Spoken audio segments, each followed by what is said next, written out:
দর্শক বন্ধুরা, গাইবান্ধার পলাশবাড়ীতে হিন্দুদের একটা মন্দিরকে কেন্দ্র করে, একটা মূর্তিকে কেন্দ্র করে যে অনাকাঙ্ক্ষিত ঘটনা ঘটতে চলেছে বা ঘটছে বা ঘটেছে, সেটা নিয়ে দু একটি কথা বলবো, আপনাদের সাথে শেয়ার করব।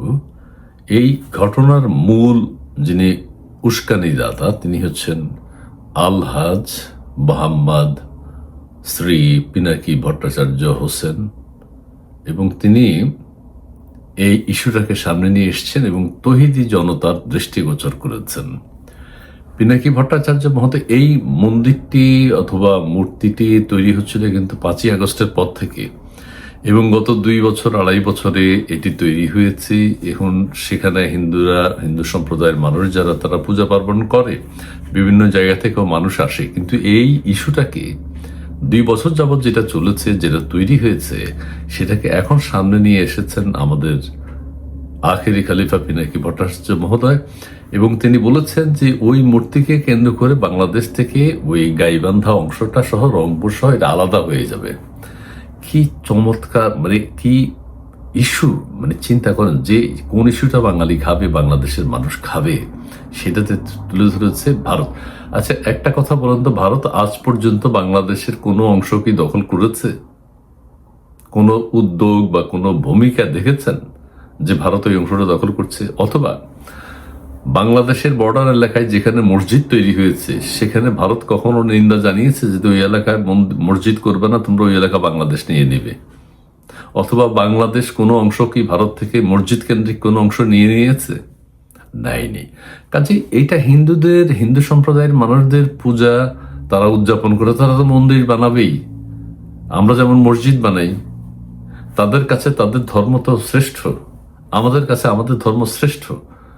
আমরা এটা হয়তো পছন্দ করি না, ওরাও আমাদেরটা পছন্দ করে না, কিন্তু পছন্দ অপছন্দ মিলে সম্প্রীতির মাধ্যমে, যে জন্য বলা হয় অসাম্প্রদায়িক বাংলাদেশ, অসাম্প্রদায়িক বাংলাদেশ, মিলেমিশে থাকতে হবে, এটাই নিয়ম, সেটাই হওয়া উচিত।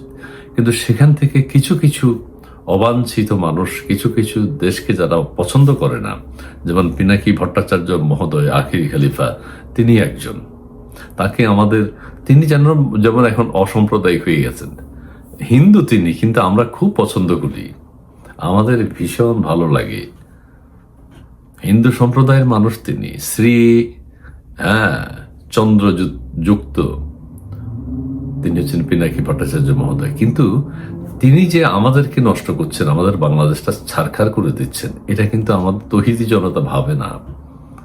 তৌহিদি জনতা একটা হিন্দু সম্প্রদায়ের, বলতে বাধ্য হচ্ছি, হিন্দু সম্প্রদায়কে দোষ দিচ্ছি না, মানে ভিন্ন ধর্মের একজন মানুষের উস্কানিটা যদি পজিটিভ হতো, সেটা হচ্ছে অন্য জিনিস। উস্কানিটা হচ্ছে পারস্পরিক দ্বন্দ্ব তৈরি করা, মানুষে সংঘাত তৈরি করা, একটা দেশ ধ্বংস করা। আমরা সেদিকে ঝাঁপিয়ে পড়ছি। ভারত বাংলাদেশের পলাশবাড়ী সহ গাইবান্ধা সহ এটা নেওয়ার জন্য কি উদ্গ্রীব হয়ে আছে? এটার জন্য কি একটা মন্দির বানাইতে হয়, যে মন্দির বানাইলে আমরা এটা নিয়ে নিতে পারবো? এটা কেমন কথা? কিন্তু সেই কথা আমাদের তৌহিদি জনতা বিশ্বাস করে এখন 72 ঘন্টার আলটিমেটাম দিয়েছে যে মূর্তি ভাঙা হবে। মূর্তি ওদের কাছে প্রিয়, আমরা ভাঙবো কেন?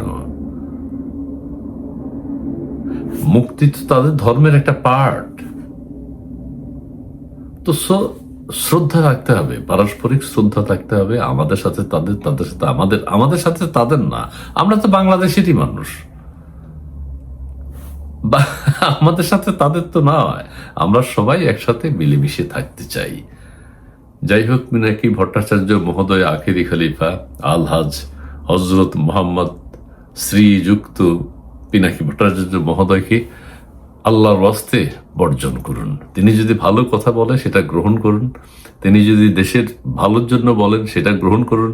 ভারত যদি আমাদের দেশকে দখল করতে চায়, সেটা যদি পিনাকি ভট্টাচার্য মহোদয় বলেন, অবশ্যই প্রতিবাদ করব। কিন্তু উস্কানি দিয়ে একটা দেশের সাম্প্রদায়িক সম্প্রীতি বিনষ্ট করার